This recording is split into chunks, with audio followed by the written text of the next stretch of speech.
Today's video is sponsored by Raid Shadow Legends. I know in the Naruto community it's contrived to say that Danzo's the reason something bad happened, because let's be real, everything in Naruto ends up at Danzo's feet eventually. However, today I feel very justified when I say Danzo might have been responsible for more than we give him credit for. And I'm not talking about good things that helped Konoha. No, today we're talking about how Danzo was more likely than not the person responsible for the massacre of the Uzumaki clan. Sounds insane, I'm aware, but stick with me for a little bit and it won't. Before I get to explaining to you how the worst guy in all of Naruto continued to be the worst guy in all of Naruto, please guys, for me, like this video, subscribe to the page, and hit that noti bell. And since we're talking about the worst guy, don't be the worst guy. Go ahead and follow my other page, The Weeb Commander, where instead of talking Naruto, I talk literally every other anime. We just posted an hour-and-a-half video explaining the entire plot of Bleach, so you can skip the entirety of Bleach to watch Thousand Year Blood War arc. It is the longest video I've ever made. If you're interested in me or my content, go watch it. Before we get into all that, guys, today we gotta talk about our favorite reoccurring sponsor to the page, Raid Shadow Legends. You guys already know that Raid Shadow Legend has taken over mobile gaming. Raid Shadow Legends is truly the only game out there that brings a console-level gaming experience to your phone. Raid has set the bar so high nobody will ever be able to reach it, and they're not looking back. Raid allows you to explore millions of champion combinations and endless tactics as you tackle PvP arenas, dungeons, and raid bosses. With hundreds of different artifacts and over 600 champions who all have unique talents, you can raid your way. No two teams are the same in Raid. But today I want to get into the nitty-gritty of why I love Raid. Today I'm going to do a top 3 list for you. And since we were talking about all the champions and the different ways you can raid your way, today we're talking about our top 3 favorite themed champions. Coming in at number 3, we have the Miscreated Monster, a giant hero put together with patchwork science who uses the power of electricity to blow his opponents away. At number 2, we have Cupidus. This hero is anything but a baby slinging arrows. Cupidus with his red armor set is one of the coolest looking heroes in the entirety of Raid. But you know, for number 1, we gotta go with Sir Nicholas himself. He's got a list, he's checking it twice, and you better hope you're not on it. But why download Raid now? Well, right now Raid is running an incredible trick-or-treat promotion. You can win a bunch of real-life stuff and in-game items. Some of that real-life stuff, a $1,000 Amazon card, sound good to you? But if you're not looking for real-life stuff, some of the best epic and legendary heroes are also up for grabs. Now you're probably wondering, I probably have to pay to enter this, but you don't. It's all free. All you need is your Raid player ID. Just download Raid with the link in my description and go to trickortreat.polarium.com. To make that even easier on you guys, I linked that in my description as well. From there, guys, all you have to do is enter your details, spin a wheel, and see what you get. This event runs from October 15th to November 5th, so you guys got some time. And once it's over, it's over. So get there while you can. But if that's not enough for you guys, if you use the code DKRISES, you'll get a bunch of free items like XP Brew Force 50, Force Potion High 15, Arcane Potion 10, Arcane Mid 5, and 500k silver. And that's so you can level your strongest hero to level 50 immediately. So what are you guys waiting for? Scan the QR code on the screen right now or use the link in my description or my pinned comment to get Raid today. And if you do download Raid today, you will get $30 worth of bonuses. We're talking a free epic champion Tayrell, 200k silver, 1 energy refill, 1 XP boost, and 1 ancient shard so you can summon awesome champions as soon as you get in game. All of this treasure will be waiting for you here. So what are you guys waiting for? I'll see you in game. So Danzo, our hindsight king, our plot training wheels that were able to blame everything that's ever happened that's bad on him, or Black Zetsu, I guess. He was responsible for the death of Yahiko, the Uchihas, and the person who leaked the information that Naruto was the Jinchuriki of the Nine Tails, so the entirety of the village would have something to be unified in hating. He is one of my favorite characters in the entirety of Naruto because he is unabashedly evil. What if I told you he's even worse than we give him credit for? What if I told you Danzo wiped out more than just one clan in his time as Shadow Hokage, and that clan was the Uzumakis. See, in order to talk about why Danzo might have had his grubby fingers on the Uzumaki Massacre, we kind of have to talk about, well, the Uzumaki Massacre. When it happened, why it happened, and who benefited from it. You see, we don't know exactly when the Uzumaki Massacre happened, but a couple of key plot points allow us to pin down when it might have happened in the timeline. See, obviously Kushina was sent to the Hidden Leaf when she was very young. She couldn't have been older than 5 or 6. And we know she died at 24. So if we say that she existed within Konoha for about 18 years, that gives us about 18 years to whittle down when the Uzumaki Massacre happened. Because obviously the Uzumaki clan massacre couldn't happen before Kushina was sent to Konoha, otherwise she would be dead. We can work backwards with this 18 years though. You see, during these 18 years, 8 of those years are consumed by the Third Great Shinobi World War. And we know that the Third Great Shinobi World War ends about 2 years before Kushina's death. So these 8 years of the Third Great Shinobi World War, which kick off about 8 years after Kushina gets to Konoha, are most likely when the Uzumaki clan was massacred. And when we think about the Uzumaki clan massacre and the fact that 4 of the 5 Great Shinobi villages came together to attack the clan, the Third Great Shinobi World War makes the most sense. Because the Third Great Shinobi World War, outside of the Fourth Great Shinobi World War, is canonically the only Shinobi Great War that had every single nation involved. Both the first and the second had people sitting out. Also, when we think about the fact that Konoha was allied with the Uzumakis, this would make sense for all of the other great nations to attack the Uzumaki clan during this time, especially when we consider the fact that during the Third Great Shinobi World War, Konoha was canonically fighting every other single nation. We know this because Isobu was sealed inside of Rin during the Third Great Shinobi World War, implying that the leaf and the water were warring at this time. Minato came into battle with A and B, implying that the land of lightning and the land of fire were warring. Minato defeats 1,000 shinobi from the Hidden Stone to end the Third Great Shinobi World War. And we know that Sasori was involved in the Third Great Shinobi World War, but we don't know who he was fighting, so we kind of have to assume that's the Hidden Leaf, though it could also be the Hidden Stone. And thus, during the Third Great Shinobi World War, there was a common enemy, and said common enemy was the Leaf. And therefore, it's not crazy to assume that any collaborative effort between warring nations would only happen during the Third Great Shinobi World War. This idea is even further backed up by the fact that we never saw a military response from Konoha after the defeat of the Uzumaki clan, because once again, the Uzumaki clan were allies to the Leaf. Thus, if all other 4 shinobi villages teamed up to destroy an ally of the Leaf, wouldn't it make sense if the Leaf launched a counter-offensive against those other 4 nations? However, if the Leaf was already currently engaged in war with those other 4 nations, losing an ally would just be a product of war, and Konoha and the Leaf would just continue their war against those 4 nations. I'm going somewhere with all of this, mind you. But during the Third Great Shinobi World War, the power of Jinchuriki begins to rear its ugly head. In the Hidden Cloud, we have Killer B, who's become a perfect Jinchuriki of Gyuki, an ability so strong that it seems to put him on par with Minato. In Konoha, we don't necessarily know Kushina's relationship with Kurama, but the possibility of her power is obviously acknowledged to be quite high. In the Hidden Stone, Han is regarded as one of the best taijutsu masters on Earth, and his steam-based ninjutsu is fearsome. In the Hidden Sand, they're attempting to make the perfect weapon with Shukaku, and the fact that Jinchuriki's power was beginning to rear its ugly head was the reason that all of the shinobi villages outside of Konoha decided to team up against the Uzumaki, because the Fuin Jutsu capabilities of the Uzumaki would allow them to capitalize and monopolize on the power of tailed beasts. And thus, if hypothetically the Uzumakis were to mobilize against the other 4 major villages, or even just assist Konoha, they could once again control all of the tailed beasts. And that's why they were killed by the 4 major villages. But how did they get to the Land of Whirlpools? Why didn't Konoha stop them? The Land of Whirlpools is an island off the eastern coast of the Land of Fire. For everybody outside of the Land of Water, you would have to go through Konoha to get to the Land of Whirlpools. So are you telling me the village that was absolutely winning the Third Great Shinobi World War just let soldiers from other countries march through their country in order to get to their allies? Or was it done intentionally? See, during the Third Great Shinobi World War, Hashirama is long dead. He died in the lead up to the First Great Shinobi World War. However, in the lead up to the First Great Shinobi World War, Hashirama also handed out tailed beasts to every single village. And while Hashirama was still alive, handing out tailed beasts to the other villages wasn't the biggest deal for Konoha. If they tried to use these tailed beasts against the Hidden Leaf, Hashirama could just shut them down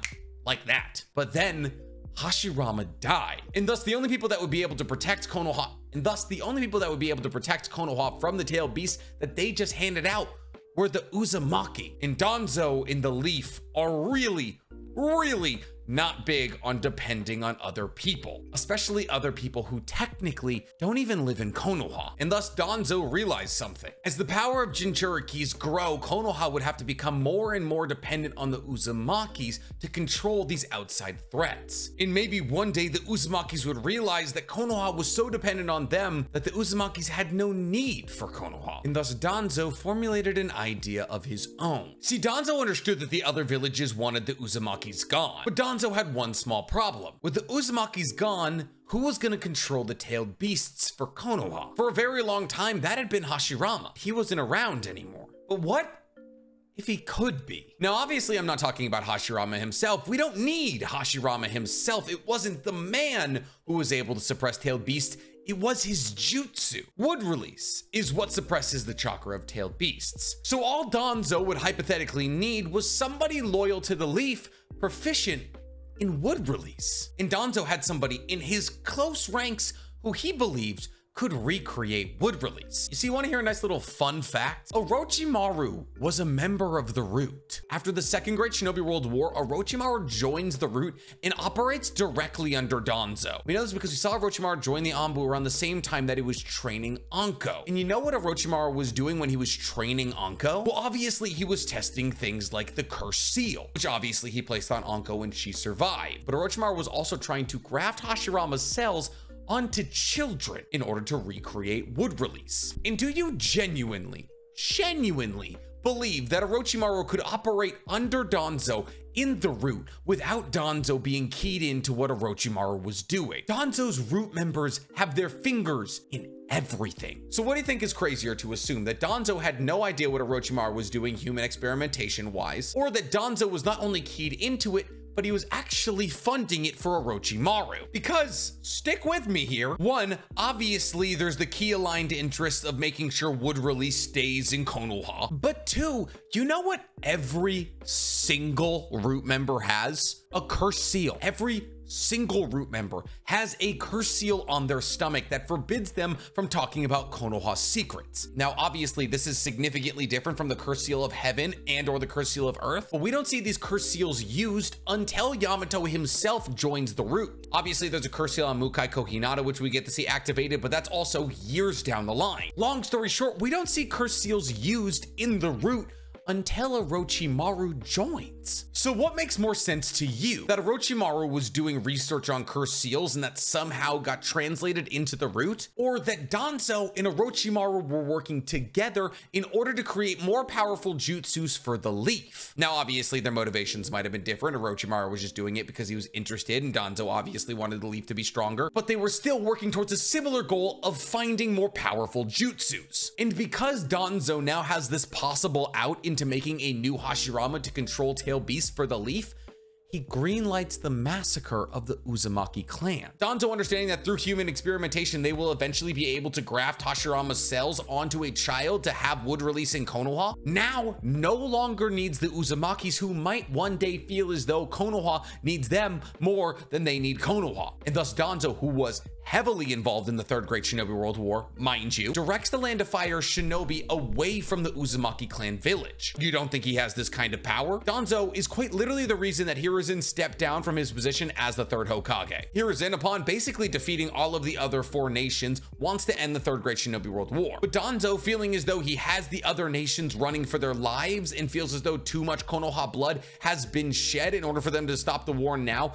basically screams at Hiruzen to not end the war. And this is why Hiruzen steps down as the third Hokage. He takes the blame of all of the bloodshed of the Third Great Shinobi World War onto himself and retires because of it. So do you think a man who was basically able to tell the third Hokage to resign wasn't heavily involved in the troop movement of Konoha during the Third Great Shinobi World War? And maybe, but this is a stretch because Danzo was basically a sociopath, Danzo, feeling as though he has the blood of the Uzumaki clan on his hands, wanted to capitalize on their sacrifice and take control of all of the other four ninja villages who actually did the killing of the Uzumaki clan. And here's the thing, if I haven't convinced you of this theory quite yet, let's consider what happens after the Third Great Shinobi World War. After the Third Great Shinobi World War, obviously Hiruzen steps down and Minato becomes the fourth Hokage. And Orochimaru is still running all of the human experiments on these children to try and replicate wood release. But Yamato, who was taken as an infant, and that is important, one day comes to and sees the children around him dying. By the way, there's actually a couple of contradictions in here. Yamato's backstory in the manga and the anime contradict each other. In the anime, he was taken as a child. In the manga, he was taken as an infant. In the manga, it's not until Orochimaru was discovered by Hiruzen that Yamato ever breaks out of the human experimentation. But in the anime, he wakes up and he breaks himself out. Depending which of these two backstories you take as canon, it shifts the timeline by a couple of years, which is very annoying. But in the face of contradicting timelines, shoot down the middle. So for the sake of this video, once again, Yamato was taken as an infant by Orochimaru. But Yamato breaks himself out of Orochimaru's lab using wood release, and he flees from Orochimaru's lab. At this point, Yamato is 6 years old, and he breaks out of Orochimaru's lab basically as the Third Great Shinobi World War comes to a close, implying that Yamato has probably been with Orochimaru for roughly 6 years, which perfectly aligns the timeline of Danzo realizing they can do human experimentation